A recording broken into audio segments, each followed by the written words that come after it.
J'avais dit d'aller demander à la ville pour voir, parce que nous allons partir. Je demandais à mon église, nous sortirons, nous irons devant l'ambassade. Peut-être qu'on va même se partager, les autres à l'ambassade de la France, les autres à l'ambassade des États-Unis. On sera là-bas, on va rester là, on va manger là-bas, on va commencer même à s'échanger. Ceux qui vont au travail, ils vont au travail. Ceux qui sont là, ils seront là-bas. Je serai moi-même là-bas. On sera là-bas. On va leur dire, vous quittez chez nous, ou soit la guerre s'arrête. On va tous sortir, on va tous sortir.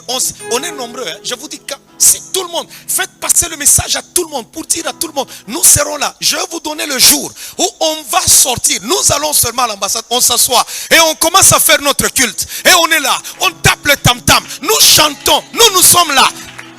On n'aura pas de mémo à leur déposer. On aura juste une feuille où c'est écrit, sortez de chez nous. Nous sommes un peuple béni. Nous devons nous lever comme un peuple. Personne ne se battra pour nous. Personne ne peut nous aimer plus que nous-mêmes. Nous devons nous battre pour l'avenir de nos enfants. Nous devons nous battre pour avoir un pays stable et prospère. Nous avons élu le chef de l'État pour un deuxième mandat. Nous voulons qu'il travaille pour bâtir notre pays.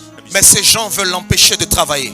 Ils veulent lui faire passer le temps comme ça, nous faire passer le temps. Nous refusons. Nous disons à ces Américains, s'ils veulent rester sur notre sol, ils doivent nous respecter. De toutes les manières, ils ne nous aiment pas. Nous aussi, on ne les aime pas. C'est tout. Pour dire que vous ne nous aimez pas, nous vous aimons Américains. Non, vous ne nous aimez pas. Nous aussi, on ne vous aime pas.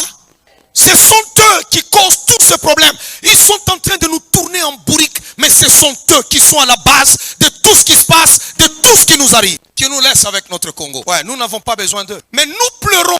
Rwanda. Il faut qu'on arrête de se plaindre. Mais on doit s'élever comme peuple.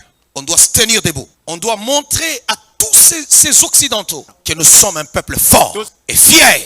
Je dis, il n'y a que les Congolais qui ne savent pas ce qu'ils sont. Le Congo ressemble à une belle jeune fille. C'est la plus belle du quartier. Tout le monde veut la courtiser. Mais elle est la seule qui ne connaît pas sa valeur. Si une fille ne connaît pas sa valeur, elle peut se livrer pour 10 sous pendant qu'elle vaut cher. Nous avons un pays béni de Dieu. Un pays riche. Alors riche, c'est un signe que nous sommes bénis. Voilà pourquoi Dieu a béni notre sol et notre sous-sol. Nous sommes un peuple béni. Congo, tu es béni. Congolais, vous êtes bénis. Et il faut qu'on s'élève pour notre survie. Il faut qu'on s'élève pour notre paix. Nous ne sommes pas un pays pauvre, nous sommes riches.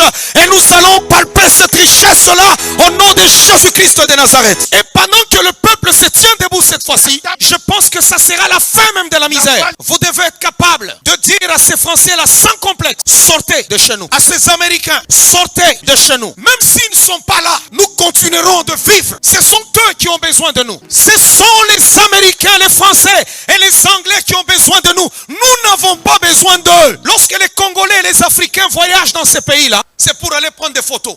Ils vont visiter la tour Eiffel. Mais eux, quand ils viennent chez nous, ils veulent prendre nos richesses. Alors ce sont eux qui ont besoin de nos terres. Nous devons les comprendre. Ce sont eux qui ont besoin de nous. Ils ont besoin du Congo. Ce n'est pas nous qui avons besoin d'eux. Ils nous ont provoqué une guerre injuste. Parce que le Rwanda n'a pas la capacité de se faire la guerre au Congo pendant 30 ans. Pour faire une guerre, ça prend l'argent. Non seulement l'argent, ça prend aussi des gens. Le M23 que vous voyez, c'est juste des commissionnaires. Mais derrière eux, ce sont les Américains, ce sont les Français, c'est ces Anglais qui sont derrière eux. Posez-vous la question, pourquoi le chef de l'État ne frappe pas le Rwanda? Ce sont eux qui lui font pression. Alors nous, peuple, nous devons nous lever. Comme vous avez besoin de nos minéraux, mais vous ne nous aimez pas et que vous ne nous respectez pas, alors sortez de chez nous. À un moment donné, on tape le poing sur la table et on dit carrément non. Je dis non. Quand tu dis non, c'est le processus des grandes choses.